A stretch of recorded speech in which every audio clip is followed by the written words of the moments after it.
Hi everyone, this is Agnes again, and this time we're going to dive a little deeper into Live Trace and what it can do and how to edit it. Okay, so first of all, we need something to trace. I prefer to work with something that is already in a scanned format. Scanning gives you much cleaner renditions. So I'm going to drop this bad boy um, into my file by clicking on it and then releasing it over the artboard, which gives me a copy. Oh, sorry. Doorbell just rings. Okay. So here is my image. It's a drawing that I scanned using my home scanner, and it is a generic file, not a big deal. So first thing I need to do is I need to resize it and rotate it so that I can work with it. I have my selection tools selected. So if you don't, click on that top black arrow and I'm going to hover over the corner. And when I see the two-headed arrow that's curved, I'm going to click and I'm going to drag. Now I've got my shift key selected as well so that it rotates it exactly 90 degrees for me. And I accidentally hit my caps lock key. I got to turn it off. Okay, I'm going to move it to where I wanted to go. And now I am ready for some live trace. So I'm going to image trace this first. And the results, yes, resize. It's going to give you a warning. Say, okay. There they are. Now this is the default trace. The reason why it turned out so nice is because it was scanned. So the white area remains white and it is easy for the computer to tell where to put the places. But we're going to do a little bit of editing to this. So I am going to select line art as my option. Um, ugh, nope, I'm not going to select line art. We're going to select a black and white logo. There we go. Black and white logo seems to work. I'm going to expand my tracing results. Now, before I do that, if your results are not turning out the way you want them to, there is an image trace panel that you can open. This panel allows you to kind of change the interpretation of the trace that the computer's doing. So it has a threshold,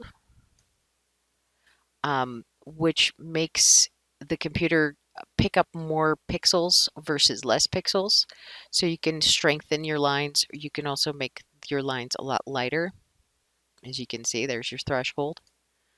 You've got some advanced settings in here with how it's interpreting some of the paths.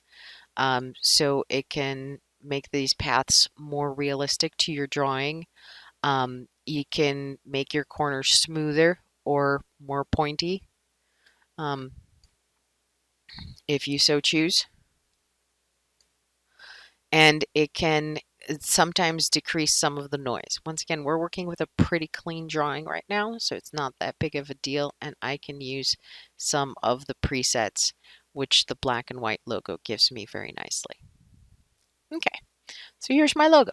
It's awesome. Got it. Got a little dragon dude and a book, and now we're going to expand this. So I'm converting my objects into paths. It has been expanded. You notice it's expanded because it's got a whole bunch of outlines on it.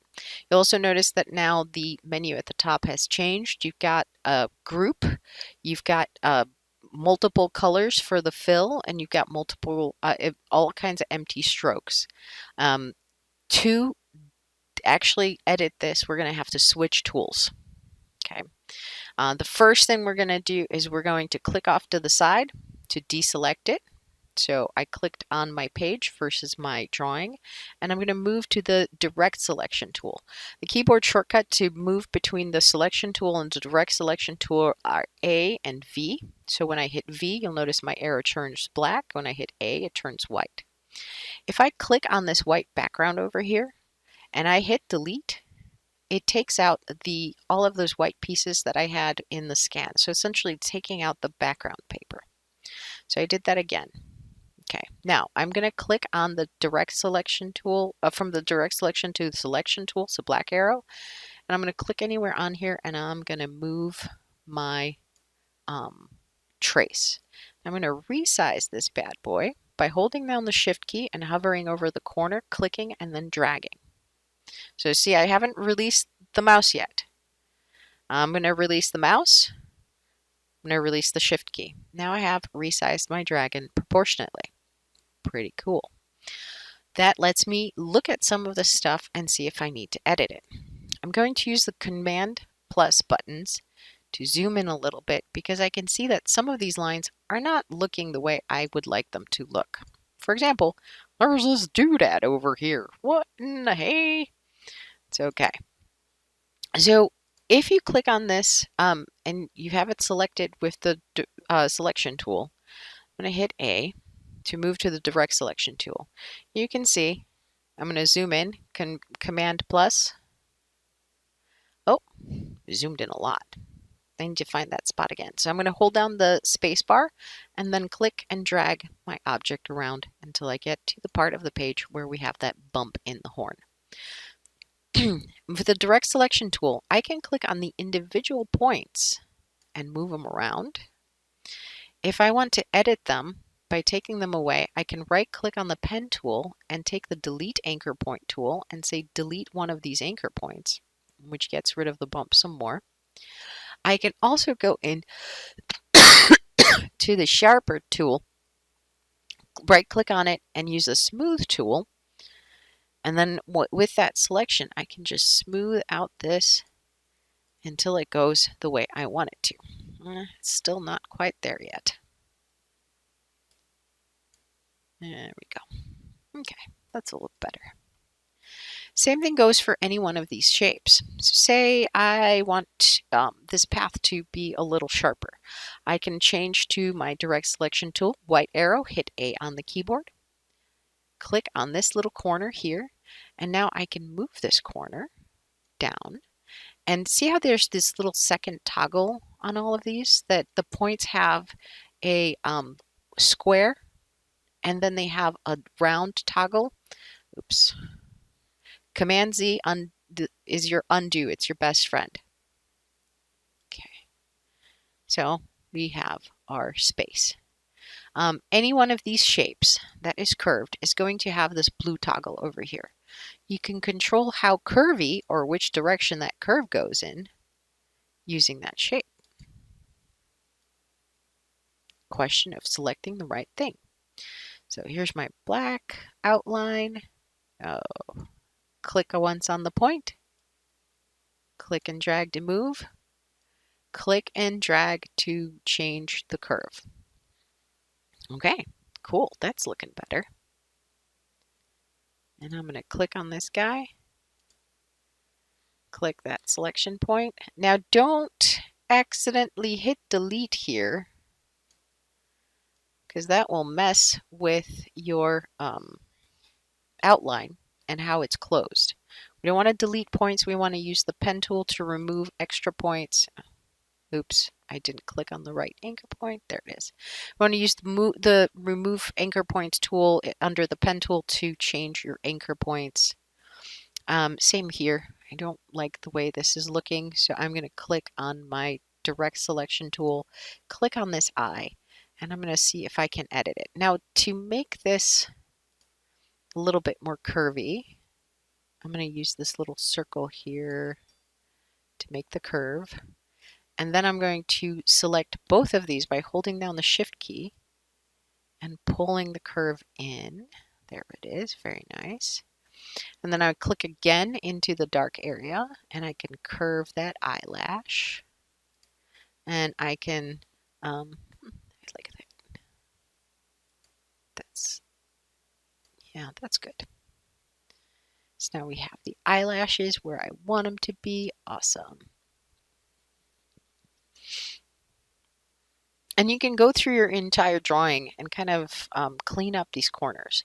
For example, I have this corner here. It's a sharp corner. I do not want it to be a sharp corner. So I'm going to click and right click on, so I'm going to click on the pen tool, right click on the pen tool and move to the anchor point tool. If I click and drag this anchor point, it turns it from a pointy anchor point to a rounded one. Alas, I selected the wrong thing, so I'm going to hit the selection tool. I'm going to select the black outline. I'm going to hit the convert anchor point tool, and I'm going to mimic that as well. Come on, my friend. That's the wrong path. Boop. And so I can play around with these shapes and kind of fix them up. Sometimes it's a little difficult to select these because remember, Illustrator has just taken each and one of these shapes and turned them into individual shapes and outlines. So it can be a bit tricky to work sometimes. If you need to zoom out at any point, hit Command 0. Here it is. Now, I don't have any places in here that would bleed out in this image. I have a couple that are very difficult to select because there's some really teeny white spots, so I would have to zoom in for that one. If I want to add text to this, for example, I can go into the type tool and I can click anywhere on the artboard and say, happy reading, book day. Let's do happy book day. And now once again, I can resize this using my character properties right here at the top. I have Myriad Pro right now selected as the basic. I think we should have something fun and samply. Oh, it's not selected. That'll be a problem. So I'm going to grab the selection tool. That's the V. Select this bad boy. Click on the characters palette. And now I can pick a funky, not papyrus. I don't like papyrus. 72-point book day. This should probably be a handwriting typeface because it's a hand-drawn image.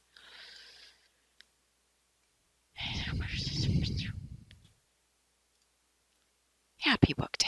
There we go. Happy book day. And now I can go into this image once again and recolor it. So I can click on the direct selection tool, click to the side, and select individual pieces as I have shown you in previous videos, and use these color swatches. If you want to use pre-selected color guides, you can start your key color, like say blue, go to the color guide and select palettes that are based on your color wheel, which will give you both the tints and shades for each one of these colors. So you can have some fun with filling in the colors of this space. And that's it for this video because we're coming up on our limit.